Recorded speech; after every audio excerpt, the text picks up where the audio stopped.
When each hour grinds us with just routine and one day bleeds into next, it feels as though sometimes the life just drains out of us. If that's not your experience, it might be the opposite. Regardless of well-coordinated calendars with spouse and kids and school and work, all it takes is one little thing to blow up your schedule. And it seems to happen every day that something or someone, from the dog getting sick to the sink backing up, leaves us just as depleted and maybe feeling hopeless. Let me get to the point. From one extreme of living like a human doing and not a human being, to the other extreme of feeling uncertain despite our best efforts, and all of the places in between, we are often confronted by how little we have control over our lives. And our desire for control intensifies from being programmed to make the best use of our time, our relationships, our stuff. We're supposed to do the best we can with all these things and to have everything into control, but yet we don't. Since the Ancient of Days, our faith returns us to solid ground, and that's when we can turn to the wisdom of the psalmist. And before I read the psalm, please pray with me. Dear God, send your Spirit among us and these ancient words, and humble us to see your world and our lives as only gifts from you. Inspire us to live in gratitude to you and in the ways in which we live with one another. Amen. I invite you to listen to the first 6 verses of Psalm 24 as I read. The earth is the Lord's and all that is in it, the world and those who live in it. For the Lord has founded it on the seas and established it on the rivers. Who shall ascend to the hill of the Lord, and who shall stand in his holy place? Those who have clean hands and pure hearts, who do not lift up their souls to what is false, and do not swear deceitfully. They will receive blessing from the Lord and vindication from the God of their salvation. Such is the company of those who seek him, those who seek the face of the God of Jacob. Selah. Friends, this is the word of the Lord. Thanks be to God. The designers of the International Space Station conceived of a 7-window dome at one end. I don't know which is up or down when it's the space station, but they conceived of this 7-window dome to allow a view of the station's exterior when they needed to watch the robotic arm or when someone is out doing a spacewalk, and they call it a cupola. As expected from scientists, it was conceived of and put in for a very functional purpose, but it became much more. Before the cupola, space and Earth were visible only from single, small portal-like windows. And one astronaut remarks, "Our favorite places on Earth would flash by in this tiny window so quickly you couldn't take them in. But from the middle of the dome, you have the best window imaginable for looking at our world and the space around." So the cupola expands into a panoramic view. And of course, you're up in the space station, and so therefore the distance dissolves anything that we might think of as national borders, and even the land masses almost merge with the oceans. Astronauts report feeling a cognitive shift as they watch the fragility of our planet below. It's something that the scientists now call orbital perspective. And this renewed perspective shapes them from the moment they arrive at the space station, and they report it continues to influence them long after they've returned to Earth. Once they've seen the Earth from that point of view, it doesn't go back to the limited view they once had. As I was thinking about the cupola, I've also been thinking a lot about those 2 astronauts whose 8-day mission now stretches to at least 8 months if they can return as planned next year. When not working, as they're stranded in space, the mission commander, Sunita Williams, spends her time in the cupola. And she puts this delayed journey into perspective with, I quote, "It's so silly. We take life too seriously on Earth, and we get aggravated with some of the littlest, stupidest things that we really shouldn't, because this is our one planet. To sustain her faith, she carries a sacred Hindu text, the Bhagavad Gita. When I read it long ago, I can say, for me, it was a study in humility. And before she and her partner, Butch Wilmore, blasted off, they huddled together with ground support to pray, because Wilmore is very attentive to his faith on earth. Butch Wilmore told reporters before the flight, quote, "We trust in sovereign God because whatever the plan is, we're ready for it, whatever it might be."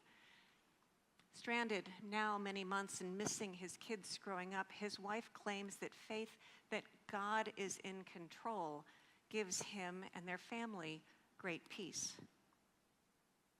So both astronauts brought their scientific critical thinking and experience to anticipate, to respond, and to carry out their mission. And each of them remains humbled by how little they can control. And each of them nurtures a sense of peace from their respective awe of the divine. That's exactly what this psalmist asks of us, to stop and notice where we are in the world and who we are in the world.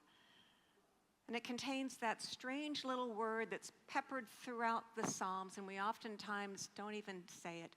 And that word is Selah, S-E-L-A-H. It's throughout the Psalms. It's technically a liturgical instruction.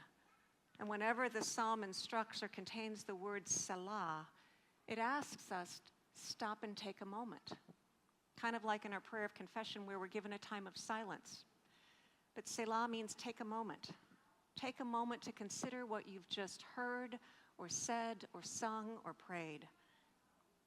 Don't just go through the motions or recite the words as an automaton without engaging your heart and mind. For example, here are some of the Psalms. Take a moment to accept your humanity because you can't do this on your own, nor do you have to. Selah. Take a moment because your God deserves this time and you need this time. Selah. Take a moment to seek God as your refuge and strength. Selah. Remember that God is your help. Selah.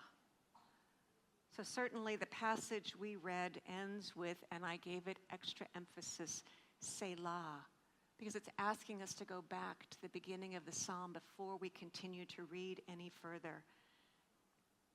The first line of the psalm contains the most important and overlooked fact of reality, that everything in existence, everything including you and me, belongs to God.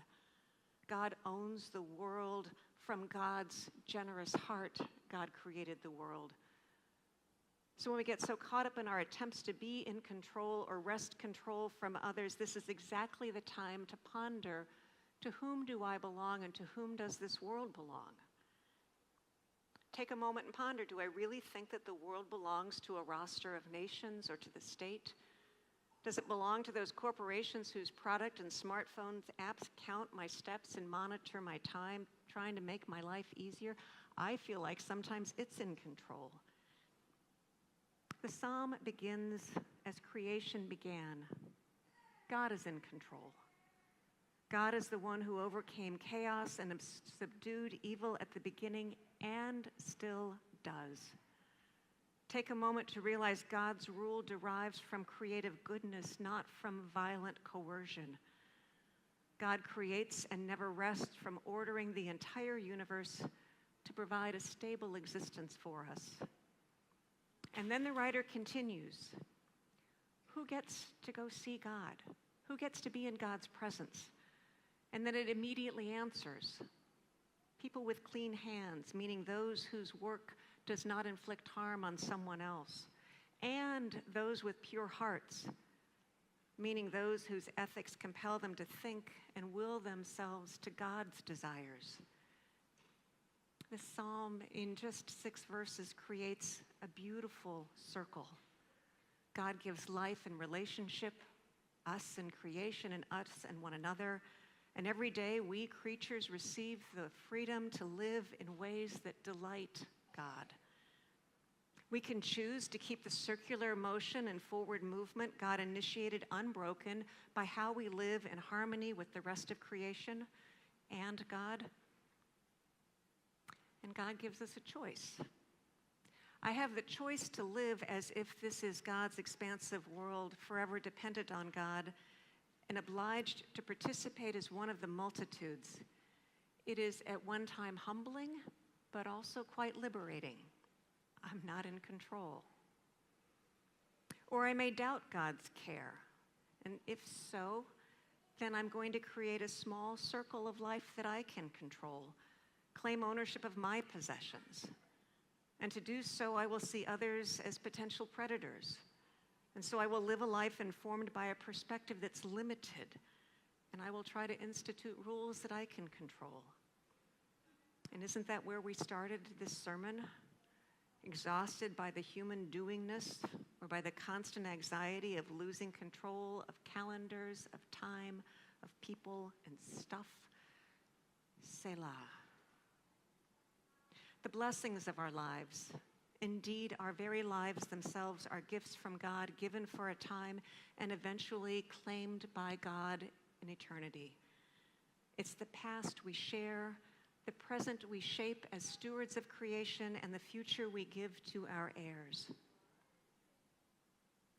Now today we were supposed to be celebrating the conclusion of the Heart of Generosity campaign and celebrate the gifts and commitments that you make to Westminster to fund our 2025 ministry programs.